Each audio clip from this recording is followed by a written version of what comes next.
Selamat ketemu lagi teman-teman. Sekarang saya ingin bahas mengenai tentang yang lagi rame, yaitu mengenai keributan mengenai aparat kepala desa yang terjadi.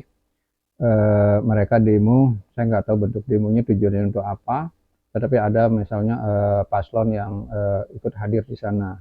Kemudian banyak terjadi protes-protes yang terjadi dari masyarakat, bahkan dari tokoh-tokoh politik juga memprotes mungkin hal seperti itu. Di sini, andai kata seumpama ada dari paslon yang memanfaatkan mengenai kepala desa seperti itu, ini adalah suatu gerakan atau tindakan yang pernah dilakukan oleh pemerintahan di Orde Baru dulu, di mana mereka itu dulu itu diwajibkan atau istilahnya itu ditarget bahwa setiap kepala desa itu harus memenangkan partai tertentu di daerahnya masing-masing. Mereka dulu itu ditekan sebagai kepala desa, bahkan pada setiap tahun pemilu di masa itu adalah banyak kepala desa yang stres dia, bahkan katanya sampai ada yang bunuh diri karena tekanan-tekanan dari atasan pada saat itu. Nah, bila hal ini terjadi, maka ya kita akan mengalami kemunduran mengenai demokrasi, di mana kita sudah melupakan mengenai sejarah Orde Baru, tetapi sekarang pola-pola seperti itu mulai diterapkan kembali. Nah, mungkin kalian yang baru lahir di tahun 80-an, 80-an saya rasa nggak begitu memahami hal seperti ini. Ini adalah sebetulnya pola atau gerakan pada Orde Baru, di mana tahun 98 Orde Baru ini ya kita sudah ditumbangkan waktu itu oleh beberapa tokoh-tokoh kita yang ada. Saya nggak perlukan sebutkan namanya di sini. Nah, andai kata seumpama sekarang cara seperti itu dimanfaatkan oleh paslon yang ada sekarang, ya ini saya khawatirnya ini apakah disebutnya neo orde baru ya? Saya nggak tahu.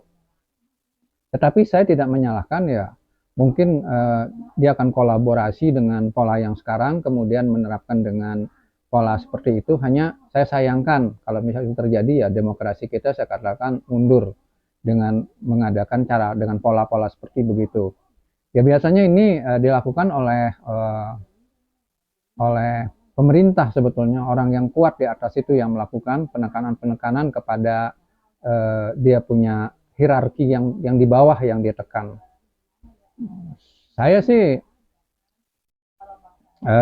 berharap kalau bisa ini jangan dilanjutkan, fair aja kita untuk mengadakan apa namanya dalam memenangkan pemilu ini, nggak usah terlalu ambisius dengan cara-cara pola seperti itu dan mencoba ini dan itu. Karena begini, kita tahu Orba itu kan sudah tumbang tahun 98, dan itu juga harus kita bayar mahal ya. Banyak rakyat kita yang wafat lah pada saat itu, pada tahun 98. Itu kan sebetulnya adalah kebangkitan mengenai perubahan mengenai Orba seharusnya. Dimana pada saat itu yang kita gemakan adalah untuk penghapusan KKN. Akan tetapi kita lihat sampai sekarang ya, berapa berarti dari Soeharto dan seterusnya itu KKN ternyata tidak terjadi. Bahkan KKN yang terjadi sekarang ini semakin parah kita lihat. Dan lucunya lagi, oligarki pun juga semakin hebat. Jadi kita di sini mundur kalau saya lihat seperti ini. Mereka menggemakan perubahan atau apapun yang dikatakan seperti itu, ya silahkan. Kemudian ada yang ingin memberi makan orang miskin, anak-anak yang tidak mampu, dia bagus-bagus aja. Tapi ada yang lebih bagus, saya katakan. Apa yang lebih bagus? Ya kalau bisa mereka yang tidak makan itu kan karena faktor orang tuanya yang tidak memiliki penghasilan tetap atau ekonominya itu rendah sekali, mungkin miskin jatuhnya. Harusnya kan itu yang disejahterakan dulu oleh pemerintah, yang harus dipikirkan. Ini sudah 2 periode saya mengatakan itu tidak ada peningkatan. Penciptaan lapangan pekerjaan ini diutamakan, atau enggak peningkatan kesejahteraan yang harus kita utamakan sekarang ini.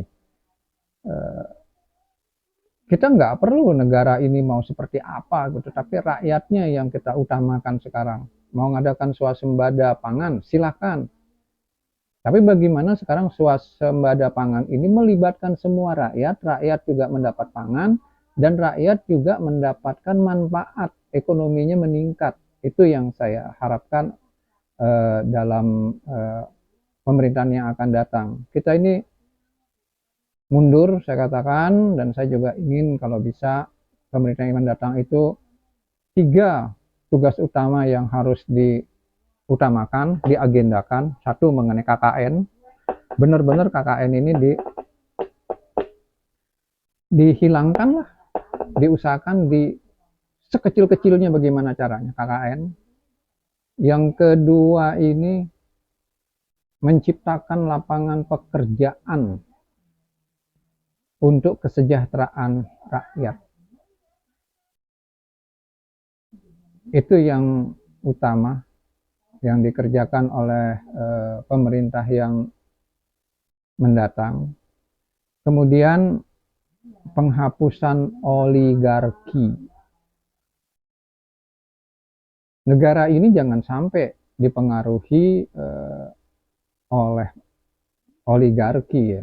Oligarki ini bisa, kalau saya mengatakan kayak mafia sebetulnya oligarki itu. Dia tuh bisa mengendalikan ekonomi oligarki oleh sekelompok orang ya. Makanya saya nggak ngerti BUMN itu pekerjaannya apa ya, saya katakan. Harusnya kan BUMN ini adalah diciptakan untuk menyokong negara dalam kemakmuran. Berapa kontribusi BUMN ini untuk negara saya nggak tahu. Dan pastinya BUMN ini adalah musuhnya oligarki. Itu yang menurut saya. Kalau bisa kan dari mereka yang melakukan oligarki itu kan BUMN itu nggak ada. Jadi mereka ingin yang menguasai itu semua. Oke, saya rasa itu yang ingin saya sampaikan. Semoga ini ada pencerahan sedikit buat terutama buat adik-adik saya. Terima kasih.